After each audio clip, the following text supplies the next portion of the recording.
Good day everyone, welcome to another wonderful tutorial class on evaluation physics. My name is Mr. Duro, your evaluation physics instructor.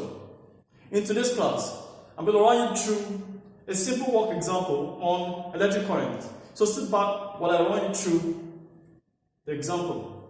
Calculate the current flowing through a conductor containing a moving charge 20 microcoulomb in a period of 1 minute. So let's do this question together. The question asks you to calculate current. Like I informed you in the previous class, the symbol for representing current is I.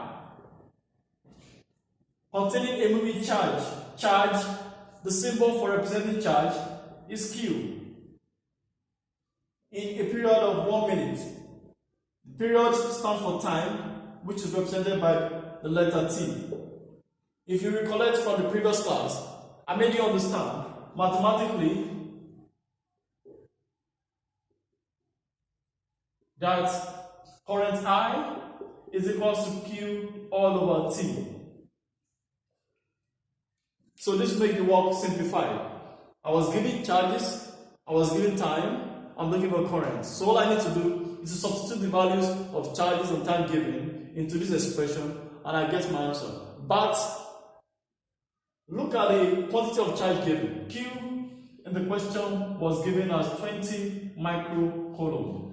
This must be expressed in standard form.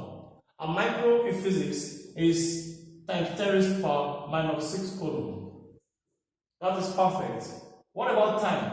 Is time expressed in standard units? The answer is no.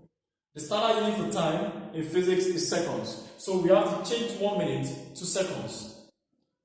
Time is 1 minute. And how many seconds make 1 minute? That's 60 seconds. Good. 60 seconds.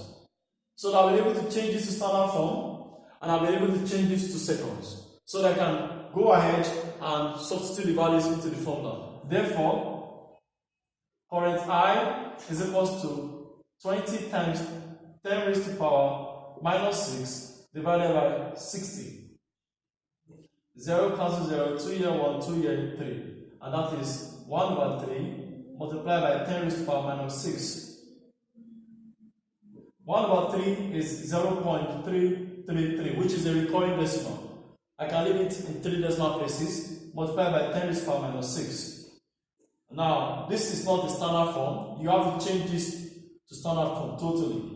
And that is 3.33 times 10 raised to the power minus 1. I have changed this to standard form. Multiplied by this 10 raised to the power minus 6. So my final answer, minus 1 minus 6 will give us minus 7. So you have 3.33 times 10 raised to the power minus 7. And the unit of ampere is current is what? Ampere. If this is not there, you will have lost some mark. As you can see in this class, I make sure that the units of all the quantities given are in standard and fundamental form. If they're not, your answer will be wrong. And also, when I concluded with the answer, I make sure that I wrote the units for current, which is ampere. There's no quantity in physics that doesn't have a unit, except very few. Example, coefficient of static friction do not have a unit. Refractive index does not have a unit. But those are few exceptions that we have in physics. Majorly, there's practically no quantity in physics that doesn't have a unit. So, you conclude, because the question says calculate the current. You conclude this work by writing the current flowing through the conductor is equal to 3.33 times 10 raised to the power minus 7 ampere. We have come to the end of another wonderful class on evaluation physics. Many thanks for listening. Like I always tell you, hit me up on my WhatsApp number 0060438946 and be sure that the service you get is going to be the best. Thank you for listening and have a wonderful day. Bye-bye.